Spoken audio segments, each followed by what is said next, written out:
Kolkata TV ডিজিটালে Bhaswati রয়েছে আপনাদের সঙ্গে।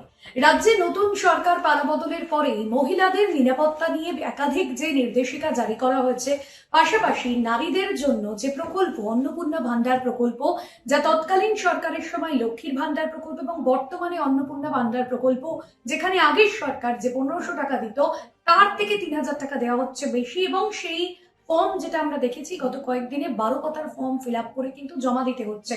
এই মাসের শুরু থেকে অনেকের অ্যাকাউন্টে অন্নপূর্ণা ভান্ডার যারা অ্যাপ্লাই করেছেন এবং যাদের ডিভিডি লিংক রয়েছে তারা কিন্তু অন্নপূর্ণা ভান্ডার পাচ্ছেন। আর এবার যুবশক্তি যে কার্ড, সেই কার্ডের মধ্যে দিয়েও কিন্তু অ্যাপ্লাই করা যাবে যারা যুবরা রয়েছেন তাদের পড়াশোনার জন্য, অথবা যারা চাকরির পরীক্ষা দিচ্ছেন, সরকারি চাকরির জন্য নিজেদেরকে প্রিপেয়ার করছেন, তাদের জন্য মাসিক 3000 টাকা এবং এককালীন বছরে 15,000 টাকা পাবেন যদি আপনার কাছে এই যুবশক্তি কার্ড থাকে। এবার এই কার্ডের জন্য কি কি অ্যাপ্লাই করতে হবে, কিভাবে অ্যাপ্লাই করতে হবে এবং কি কি যোগ্যতা আপনার থাকা দরকার, সেটা ভীষণভাবে ইম্পর্টেন্ট। প্রথমত, আপনি পড়াশোনা করছেন বা আপনি যদি বেকার থাকেন, যদি আপনি সরকারি বা বেসরকারি চাকরি করেন, তাহলে কিন্তু এই কার্ডের জন্য আপনি অ্যাপ্লাই করতে পারবেন না।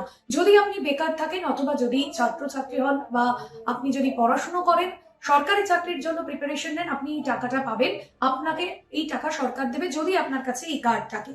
কি কি বিষয় করতে হবে আপনাকে? সেক্ষেত্রে 3000 টাকা তো দেওয়া হবে, এককালীন 15,000 টাকাও দেওয়া হবে। আবেদনের জন্য আবেদনকারীর যোগ্যতা কি কি থাকছে? যুবক যুবতী অবশ্যই পশ্চিমবঙ্গের স্থায়ী বাসিন্দা হবে। নাম্বার 2, যার বয়স 21 থেকে 40-এর মধ্যে হতে হবে, এবং এই বয়স সীমায় যারা আছেন তারাই কিন্তু এই প্রকল্পের সুবিধে পাবেন।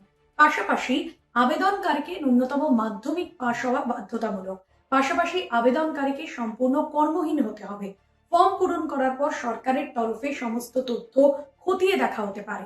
তারপর মাসে মাসে ব্যাংকে ঢুকবে 3000 টাকা করে। অর্থাৎ এই যে টাকাটা বা এই যে দেওয়া হবে ভাতাটা, সেটা কিন্তু কোনোভাবেই যদি আপনি সরকারি চাকরি করেন তাহলে কিন্তু আপনি পাবেন না।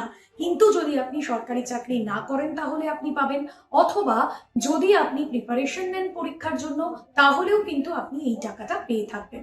আজকের বিষয় এখানে শেষ করছি, তবে যুবশক্তি কার্ডের জন্য এই মাসেই এখনো পর্যন্ত যারা অ্যাপ্লাই করে ওঠেননি তারা অ্যাপ্লাই করুন।